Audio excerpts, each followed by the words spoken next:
နာဖြက်စီးခံလိုက်ရတဲ့အတောင်ပံတွေချင်းတူတူ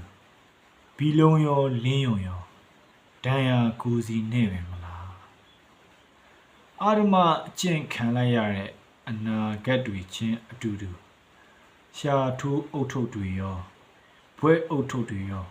ပိုလိုပလက်တွေချီပဲမလားချီမွခံလိုက်ရတဲ့ပွင့်ဖက်တွေချင်းအတူတူစပယ်ရောသဇင်ရော